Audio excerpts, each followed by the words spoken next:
குரங்குக்கும் மனுஷனுக்கும் பொதுவான மூதாதையர் இருந்தாங்க.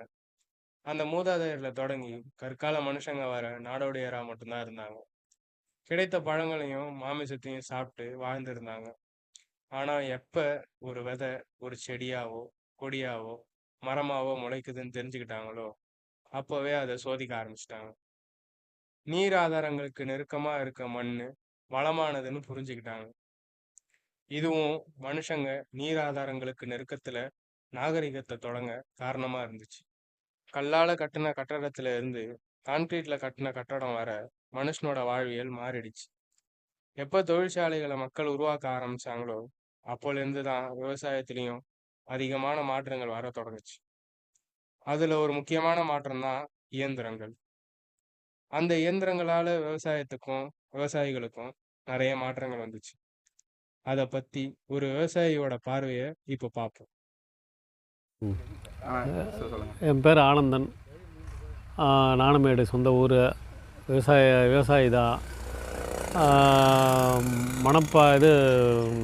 மணல் பகுதியான இடம் தான் அந்த இடம்.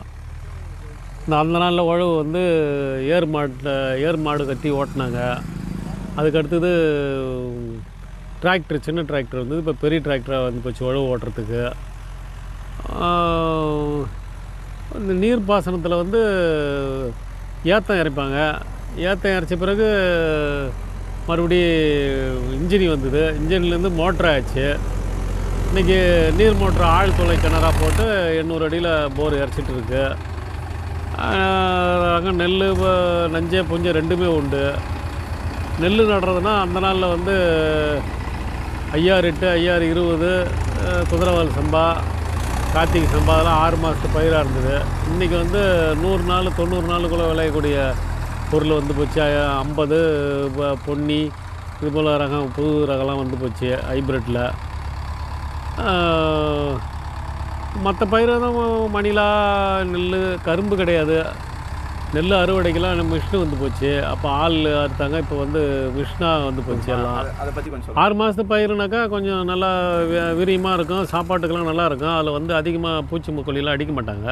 இப்போ 3 மாதம் போது மருந்து இடையில் 2-3 தடவை அடித்து தான் ஆகணும். இருந்தாலும் மக்களுக்கு கொஞ்சம் கெடுதல் தான்.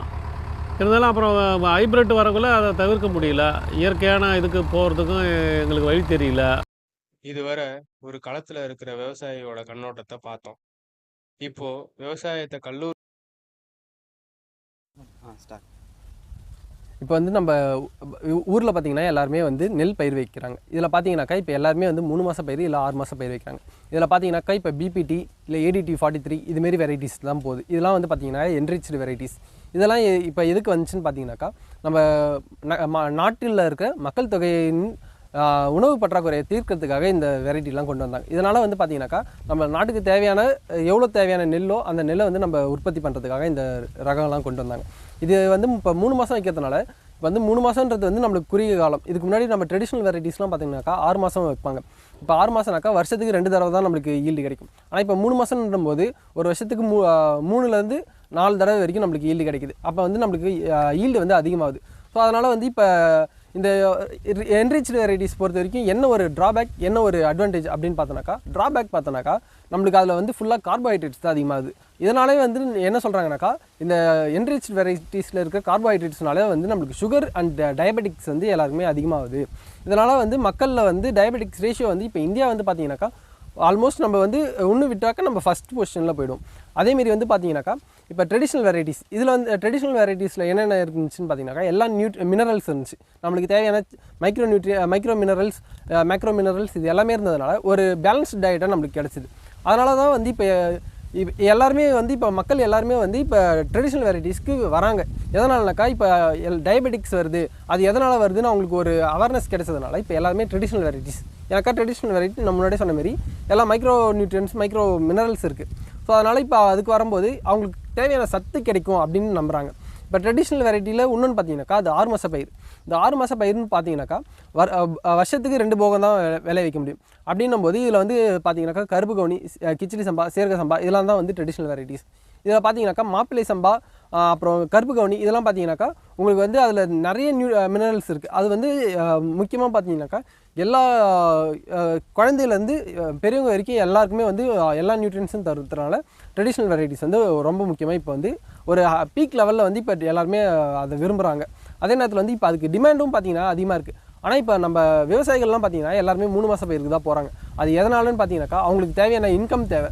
இப்போ வந்து அவங்க வீட்டில் வந்து பசங்க மற்றவங்களாம் பசங்களுக்கு ஃபீஸ் கட்டணும், ஸ்கூல் ஃபீஸ் கட்டணும், காலேஜ் ஃபீஸ் கட்டணுன்றதுனால அவங்களுக்கு வந்து இப்போ 6 மாத பயிர் வச்சாங்கனாக்கா அது கட்ட முடியாது. ஏன்னாக்கா ட்ரெமஸ்டர் இது செமஸ்டர்னு இருக்கிறதுனால அந்தந்த டைமுக்கு வந்து அவங்க ஃபீஸ் கட்டணும். அதுக்காக வந்து இப்போ 3 மாத பயிர்னாக்கா அவங்க செமஸ்டர்னாக்கா ஒரு 2 தடவை கட்டுறாங்களா வருஷத்துக்கு, இவங்க வந்து 3 தடவை நம்ம பயிர் வைக்கும்போது அவங்களுக்கு தேவையான காசு வந்து அவங்களுக்கு கிடைக்குது.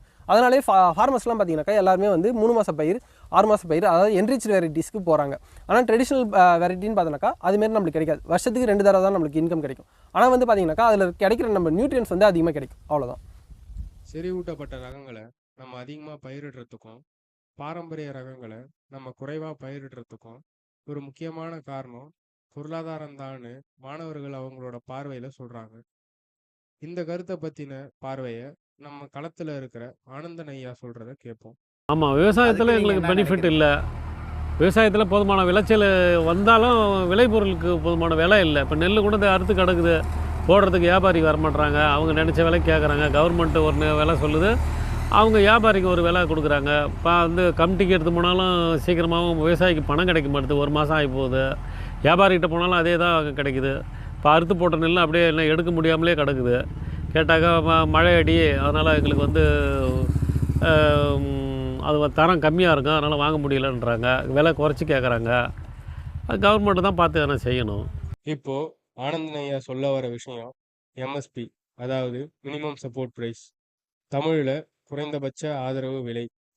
இது ஒவ்வொரு பயிருக்கும் எந்த பருவநிலை மாறினாலும் நிலையாய் நிர்ணயிக்கப்படுற விலை.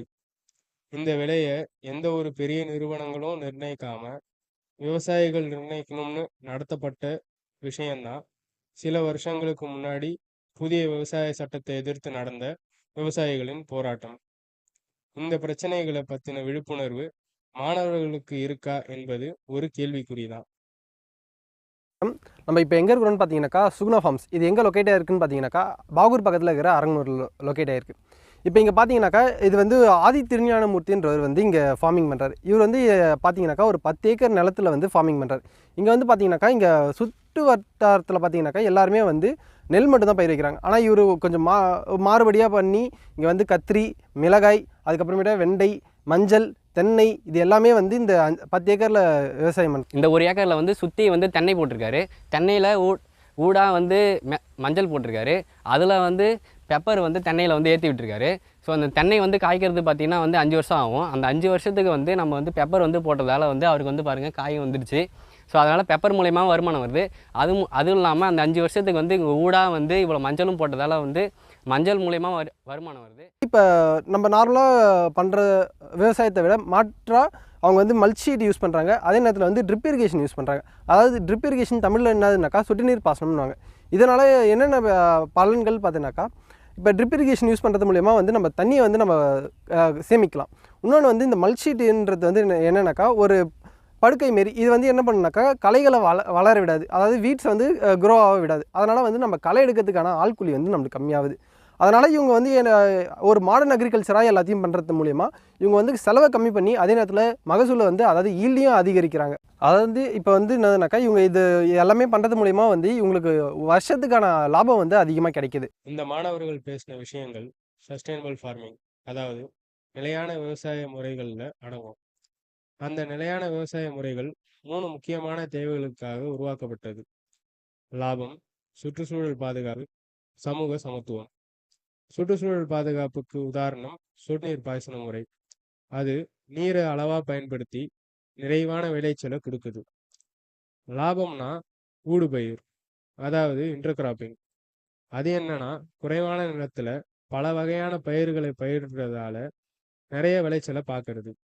சமூக சமத்துவம் இங்க எங்க அது வருதுன்னா, நிலம் அதிகமா வச்சிருக்க விவசாயிகளுக்கு நிகரா நிலம் குறைவா வச்சிருக்க விவசாயிகளும் இந்த முறைகளை கடைபிடிச்சு லாபம் பார்க்க முடியுதுங்கிற விஷயம்தான். ஆனா கேள்வி என்னன்னா, இப்போ நம்ம எல்லா விதமான விவசாயிகளை பத்தியும் பேசிட்டோமா அப்படிங்கிறது தான். வணக்கம். பாகூர்லேருந்து புதுச்சேரி மாநிலத்திலேருந்து பேசுகிறேன். நான் இயற்கை விவசாயம் தான் செய்து வரேன். இப்போ ரசாயன உரம் போட்டு மாடுலாம் இல்லாமல் போயிடுது. அதனால் ரசாயன உரம் போட்டு அதனுடைய இதனால் சுகரு பல நோயெலாம் வருது ஜனங்களுக்கு. மறுபடியும் எங்கள் அப்பா காலத்துலேருந்து நம்ம விவசாயம் பார்க்குறேன், நான் படிக்கல, விவசாயம் பார்க்குறேன். அதனால் மக்களுக்கு நல்ல ஒரு உணவாக கொடுக்கணும்னு சொல்லிட்டு நம்ம பாரம்பரிய நெல், அந்த காலத்து நெல் பயிர் செய்கிறேன்.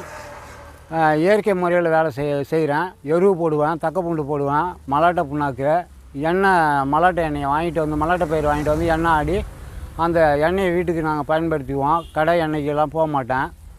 அந்த புண்ணாக்கெல்லாம் வயலில் போட்டுருவோம்.